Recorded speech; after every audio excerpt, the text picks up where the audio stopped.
அன்பிற்கும் மதிப்புக்கும் உரிய நேயர்களே, விஸ்வாவசு வருஷம் வைகாசி மாதம் 15/5/2025 14/6/2025 வரை வைகாசி மாதம் 31 நாட்கள்.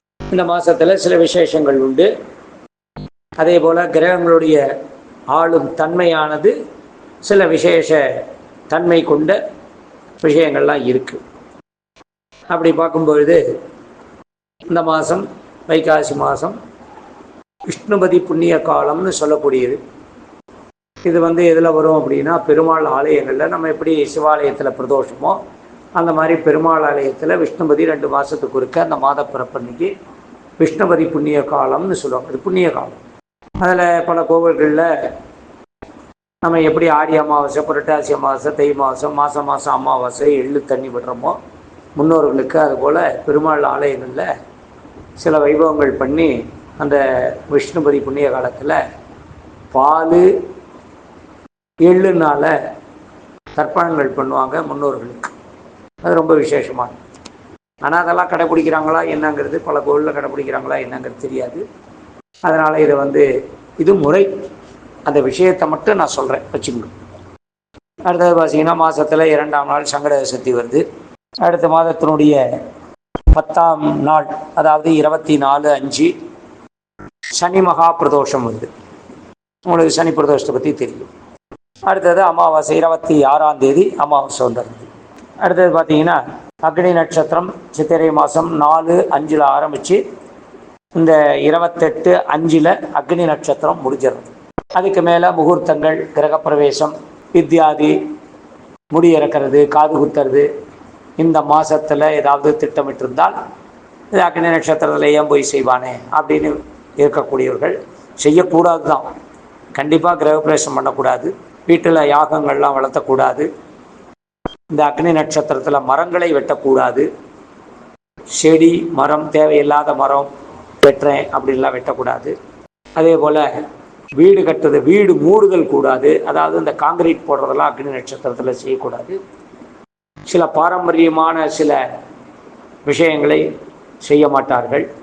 கோவில் கும்பாபிஷேகம் மட்டும் பண்ணலாம் அப்படின்னு இருக்குது. அதுவும் மாரியம்மன், காளியம்மன் அந்த மாதிரி இருக்கக்கூடிய சுவாமிகளுக்கெல்லாம் அக்னி நட்சத்திரத்தில் தாராளமாக கும்பாபிஷேகம் பண்ணலாம்.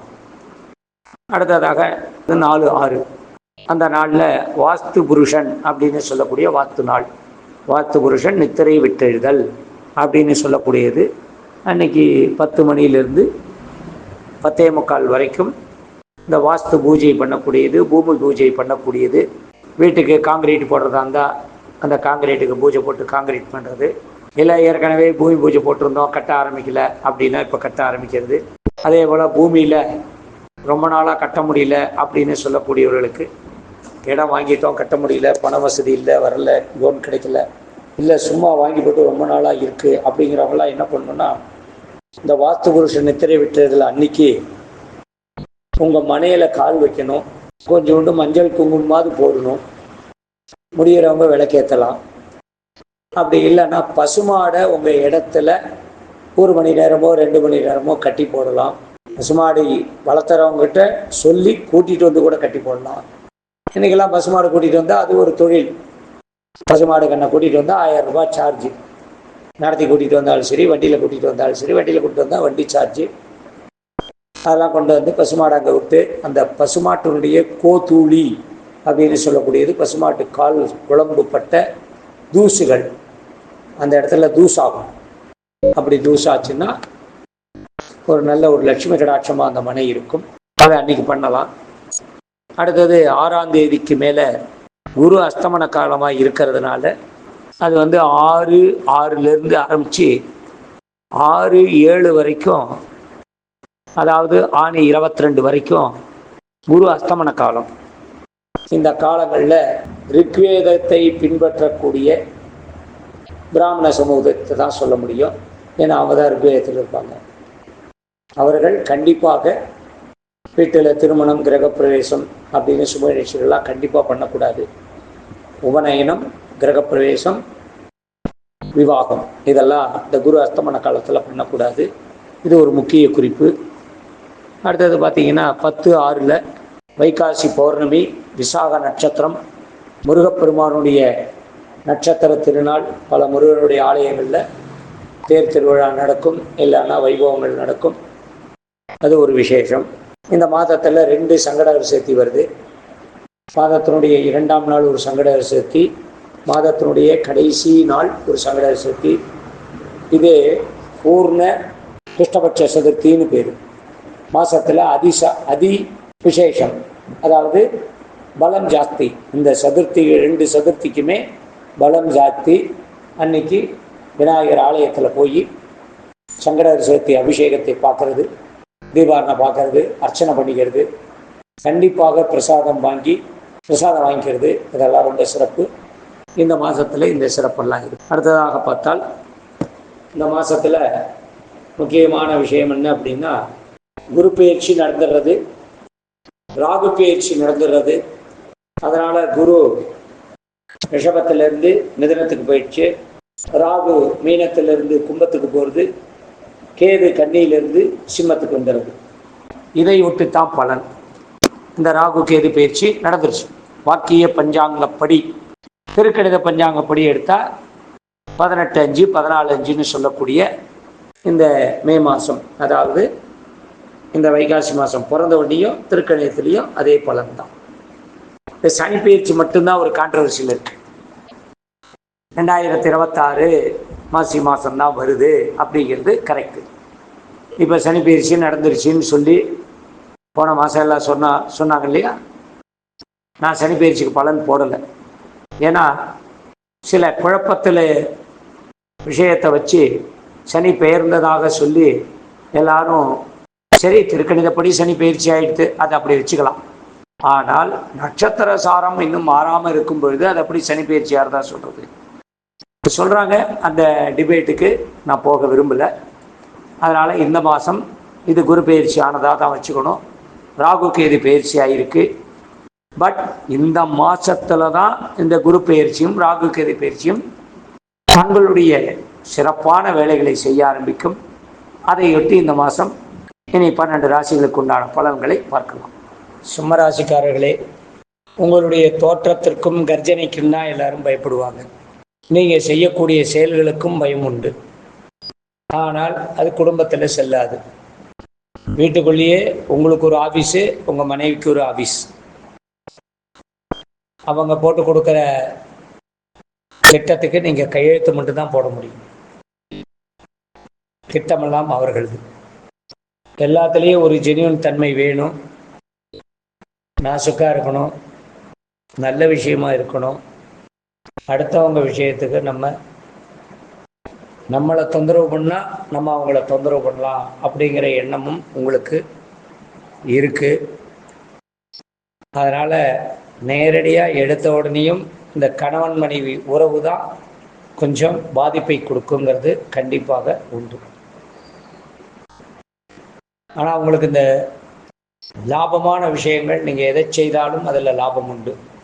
பேச்சுவார்த்தையில் எந்த கட்டம் வந்தாலும் கடைசியில் அது பேச்சுவார்த்தை சுமூகமாக நல்லதாகத்தான் முடியும். இதை நான் சொல்கிறது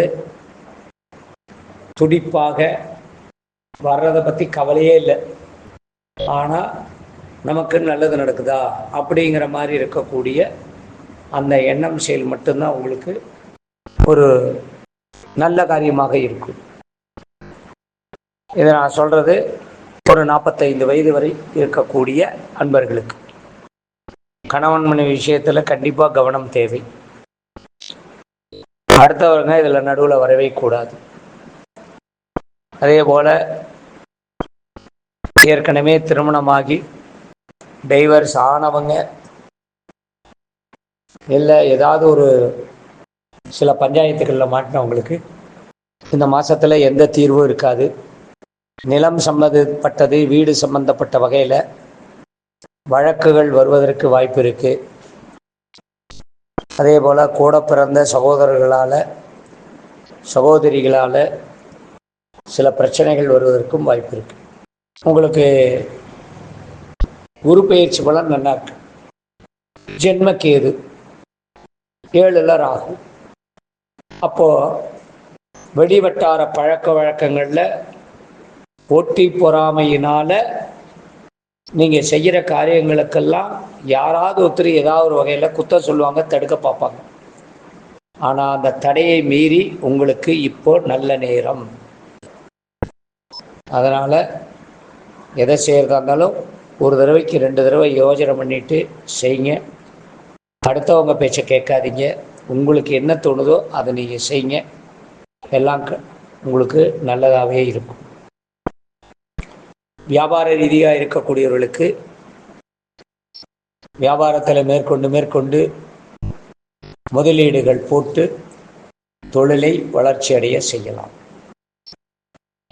வெளிநாடு சம்பந்தப்பட்ட வகையில் வேலை, உத்தியோகம், இதுவரை உங்களுக்கு கைக்கு கிடைக்காத அப்பாயின்மெண்ட் ஆர்டர் இந்த மாதத்தில் கிடைக்கும். அதே போல் இந்த மாதத்தில் புதியதாக நீங்கள் அப்ளிகேஷன் பண்ணலாம். தாராளமாக உங்களுக்கு அழைப்புகள் வரும். எது நடந்தாலும் அபரிமிதமாக நடந்தது போல தான் உங்களுக்கு தோணும். எதுக்கும் குறைச்சல் இருக்காது.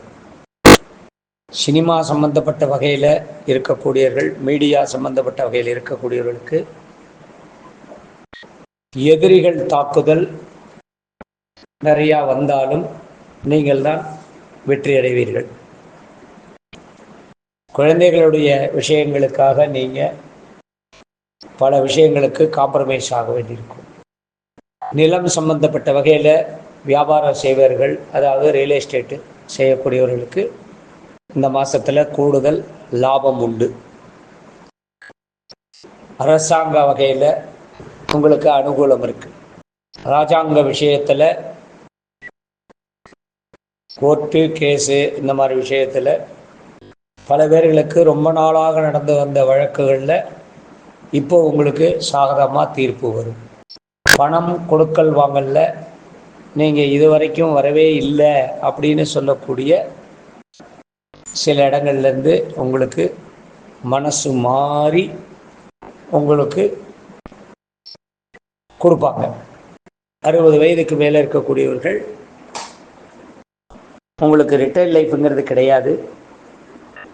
உழைப்பு முக்கியம்னு நினைக்கக்கூடியவர்கள், ஆனால் உடல் ஒத்துழைக்கணும். இது உங்களுக்கு 7ஆம் இடத்து சனி 8ஆம் இடத்து சனி மாதிரி கணக்கில் வச்சுக்கிட்டு கொஞ்சம் நடை விஷயங்களில் கொஞ்சம் ஜாக்கிரதையாக இருக்கணும். உடல் ரீதியாக கீழே விழுகிறது, தடுமாறி விழுகிறது, இந்த மாதிரி விஷயங்கள்லாம் உங்களுக்கு அடிக்கடி வரும். அதுக்கு எச்சரிக்கை தான் முக்கியம். ஒரு தண்ணி இருக்குது, தண்ணி மேலே காலை வைக்கிறீங்கன்னா ஜாக்கிரதையாக அழுத்தி காலை வைக்கணும்னு வாங்க. ஒரு எண்ணெய் கொட்டி எடுத்து காலை வச்சா வழிக்கிடும். அந்த இடத்துல காலே வைக்கக்கூடாது. அதில் என்ன ஜாக்கிரதை இருக்குது? இப்போ தான் நம்ம தான் டைல்ஸ் போடுறோமே, மார்பிள் போடுறோமே, கிரானைட் போடுறோமே, வழன்னு தானே வீட்டை வளர்க்குறோம். நம்ம காலுக்கு ஒரு அக்குபஞ்சர் கிடைக்கிறதா? கிடையாது. காலை அழுத்தி ஊனி நடக்கக்கூடிய அளவுக்கு. இப்போ கடைசியாக இந்த எபிசோடுக்கு முன்னாடி முதல் எபிசோடு எப்படி இருந்தது? இந்த டைல்ஸ் மார்பிள்லாம் வர்றதுக்கு முன்னாடி மொசைக்கு இருந்தது. அந்த மொசைக்கு கூட பார்த்தீங்கன்னா கொஞ்சம் ஓரளவுக்கு தான் வழுவழுப்பு இருக்கும், சொரசொரப்பாக தான் இருக்கும். தரைகள்லாம் நல்லபடியாக இருப்போம்.